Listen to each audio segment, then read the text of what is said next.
किसान और बेईमान सेठ। एक छोटे से गांव में रामू नाम का एक सीधा, सादा और मेहनती किसान रहता था। उसकी ईमानदारी की चर्चा हर जगह थी। वह अपनी मेहनत से खेतों में अनाज उगाता और उसे बेचकर अपने परिवार का पेट पालता था। शहर में धनीराम नाम का एक सेठ था, जिसकी दुकान बाजार के बीचों बीच थी। सेठ धनीराम बहुत चालाक और लालची था। उसकी बेईमानी की बातें दूर दूर तक फैली हुई थीं, लेकिन लोग मजबूरी में उसी के पास जाते थे। एक दिन रामू को अपने परिवार के लिए कुछ सामान खरीदना था। वह अपनी मेहनत से उपजाए गए चावल की एक बड़ी और भारी बोरी लेकर शहर के बाजार पहुंचा। उसने सोचा कि सेठ धनीराम की दुकान बड़ी है, वहीं उसके चावल अच्छे दाम पर बिकेंगे। सेठ धनीराम ने रामू को देखा तो एक बनावटी मुस्कान के साथ उसका स्वागत किया। आओ रामू, कैसे हो? क्या लाए हो आज? रामू ने अपनी चावल की बोरी दिखाई। सेठ ने चावल का एक दाना उठाकर देखा, जैसे वह बहुत परख रहा हो। उसने वजन करने का नाटक किया और फिर एक चाल चली। सेठ ने बड़ी होशियारी से अपनी दुकान के एक कोने से कुछ भारी और चिकने पत्थर निकाले। उसने रामू की बोरी में पहले उन पत्थरों को डाला और फिर ऊपर से चावल से भर दिया। बोरी ऊपर से चावल से भरी दिख रही थी, लेकिन नीचे भारी पत्थरों का ढेर था। सेठ ने रामू को चावल का बहुत कम दाम बताया। रामू सीधा सादा था, उसे सेठ की चालाकी समझ नहीं आई। उसने सोचा कि शायद बाजार में दाम कम चल रहे होंगे। वह थोड़े उदास मन से पैसे लिए और भारी बोरी उठाकर घर की ओर चल दिया। घर पहुंचकर रामू ने जब बोरी उठाई तो उसे अजीब सा भारीपन महसूस हुआ। उसने सोचा, चावल तो इतने भारी नहीं होते।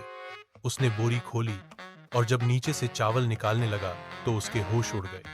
चावल के नीचे बड़े बड़े चिकने पत्थर और मिट्टी भरी हुई थी। सेठ ने उसे चावल के बजाय पत्थरों से भरी बोरी दे दी थी। रामू को पहले तो बहुत दुख हुआ और गुस्सा भी आया, लेकिन फिर उसने अपनी थोड़ी सी होशियारी का इस्तेमाल करने का सोचा।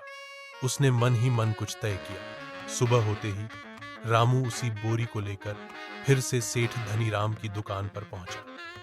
उसके चेहरे पर न कोई गुस्सा था, न कोई शिकवा। वह शांत और सहज दिख रहा था। नमस्कार सेठ जी, रामू ने कहा। कल आपने जो चावल दिए थे वे कमाल के थे, इतने शुद्ध और इतने भारी। मुझे इतने पसंद आए कि मैं सोच रहा था कि आपकी दुकान पर और चावल ले लूं, लेकिन मुझे बोरी उठाने में थोड़ी दिक्कत हो रही थी। सेठ धनीराम मुस्कुराया।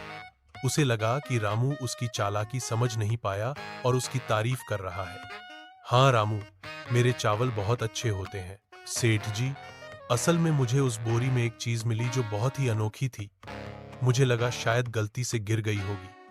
इतना कहते हुए रामू ने धीरे से चावल की बोरी को दुकान के फर्श पर उलट दिया। जैसे ही बोरी पलटी, धड़ाम धड़ाम करते हुए चावल के साथ बड़े बड़े चिकने पत्थर सेठ की दुकान के फर्श पर बिखर गए। सेठ धनीराम के चेहरे का रंग उड़ गया। वह सकपका गया। उसकी चोरी पकड़ी जा चुकी थी। बाजार में खड़े कुछ लोग यह तमाशा देख रहे थे और फुसफुसाने लगे थे। रामू चुपचाप खड़ा था। उसने कोई शब्द नहीं कहा। पत्थरों का ढेर और रामू की शांत नजरें, यही सेठ के लिए सबसे बड़ी सजा थी। सेठ को अपनी गलती और बेईमानी का एहसास हो गया। उसने तुरंत रामू को सही वजन के चावल दिए और उससे माफी मांगी। शर्मिंदगी में उसने रामू को कुछ और पैसे भी दिए ताकि रामू यह बात किसी और को न बताए। रामू मुस्कुराता हुआ वहां से चला गया। उस दिन सेठ धनीराम और बाजार में मौजूद सभी लोगों ने सीखा कि बेईमानी का अंजाम हमेशा बुरा होता है और ईमानदारी व थोड़ी सी होशियारी से किसी भी चालाक व्यक्ति को सबक सिखाया जा सकता है। शिक्षा: बेईमानी का अंजाम हमेशा बुरा होता है। जंगल की सभा। घने जंगल में शांति और संतुलन बनाए रखने के लिए सभी जानवरों ने मिलकर एक राजा चुनने का फैसला किया। एक दिन जंगल के सबसे पुराने और घने बरगद के पेड़ के नीचे जंगल की सभा बुलाई गई। सभा में सभी जानवर उत्साह से भरे हुए थे। शेर अपनी दमदार गर्जना के साथ सबसे आगे बैठा था। उसके बगल में हाथी अपनी विशाल काया और शांत स्वभाव के साथ खड़ा था। लोमड़ी अपनी चालाकी भरी मुस्कान के साथ एक किनारे बैठी थी और खरगोश अपनी फुर्ती के लिए जाना जाता था। थोड़ा पीछे छिपकर सब सुन रहा था। सबसे पहले शेर दहाड़ा, मैं जंगल का राजा बनने योग्य हूं। मेरी ताकत बेजोड़ है। मैं अपने बल से पूरे जंगल की रक्षा कर सकता हूं और किसी भी दुश्मन को दूर भगा सकता हूं। उसकी गर्जना से कुछ छोटे जानवर डरकर सिमट गए। फिर हाथी अपनी सूंड उठाकर बोला, मित्रों, राजा को केवल बल की नहीं बल्कि धैर्य और बुद्धिमत्ता की भी आवश्यकता होती है। मेरी याददाश्त बहुत पुरानी है और मैंने जंगल के हर मौसम को देखा है। मैं अपने अनुभव से सही निर्णय ले सकता हूँ। लोमड़ी आगे आई और अपनी मीठी जुबान से बोली, प्यारे साथियों, राजा को सबसे ज्यादा समझदार और चालाक होना चाहिए। मैं अपनी युक्तियों से बड़ी समस्या का समाधान कर सकती हूँ। बल और अनुभव से ज्यादा तेज बुद्धि काम आती है। खरगोश चुपचाप सुनकर बैठा था। जब उसे बोलने के लिए कहा गया तो उसने धीरे से कहा, मैं जानता हूं कि मैं बलवान या बहुत बुद्धिमान नहीं हूं, लेकिन मैं सबसे तेज दौड़ सकता हूं और जंगल में हर जगह पहुंच सकता हूं। मैं सबकी बात सुनूंगा और सबके लिए काम करूंगा। जानवर असमंजस में पड़ गए। हर किसी में कोई न कोई खासियत थी।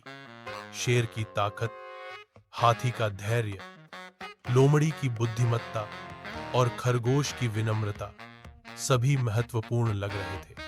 बहस लंबी खिंच गई और कोई आम सहमति नहीं बन पा रही थी। तभी एक छोटी सी चिड़िया, जो अब तक खामोशी से सभा के एक पेड़ की डाली पर बैठी सब सुन रही थी, अपनी पतली आवाज में बोली, क्षमा करें महानुभावों, क्या मैं कुछ कह सकती हूँ? सभी जानवर, खासकर शेर, चिड़िया की ओर हैरानी से देखने लगे। उन्हें लगा कि इतनी छोटी चिड़िया भला क्या समझदारी की बात कर सकती है।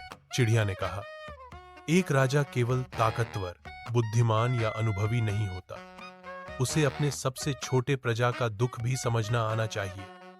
मैं सभी से एक सवाल पूछना चाहती हूँ, क्या कोई राजा इतना समझदार है कि वह अपने सबसे छोटे प्रजा की भूख और प्यास भी समझ सके? जानवर एक दूसरे को देखने लगे। चिड़िया ने अपनी बात जारी रखी, आज सुबह मैंने एक नन्हे कीड़े को पत्ती पर एक बूंद पानी खोजते देखा और एक भूखी गिलहरी को एक छोटा सा अखरोट ढूंढते हुए। राजा बनने वाले को सिर्फ बल या बुद्धि ही नहीं, बल्कि हर छोटे बड़े जीव की छोटी से छोटी और बड़ी से बड़ी जरूरत को समझना और उसे पूरा करना आना चाहिए। सच्चा राजा वही है जो हर किसी की परवाह करता है, चाहे वह कितना भी छोटा या बड़ा क्यों ना हो। चिड़िया की समझदारी भरी बात सुनकर सभी जानवर हैरान रह गए। शेर अपनी ताकत का घमंड भूल गया, हाथी ने अपनी विशालता को विनम्रता से देखा और लोमड़ी ने अपनी चालाकी को एक बेहतर दिशा में लगाने का सोचा। खरगोश ने महसूस किया कि उसकी विनम्रता भी एक महत्वपूर्ण गुण है। उस दिन जंगल ने यह नहीं चुना कि कौन राजा बनेगा, बल्कि यह सीखा कि कैसा राजा चुना जाना चाहिए। चिड़िया की समझदारी ने जंगल को एक नई दिशा दी। अब जंगल में राजा वही बनता था जो केवल बल या बुद्धि से नहीं, बल्कि सेवा और समझदारी से राज करता था और हर छोटे बड़े जीव की परवाह करता था।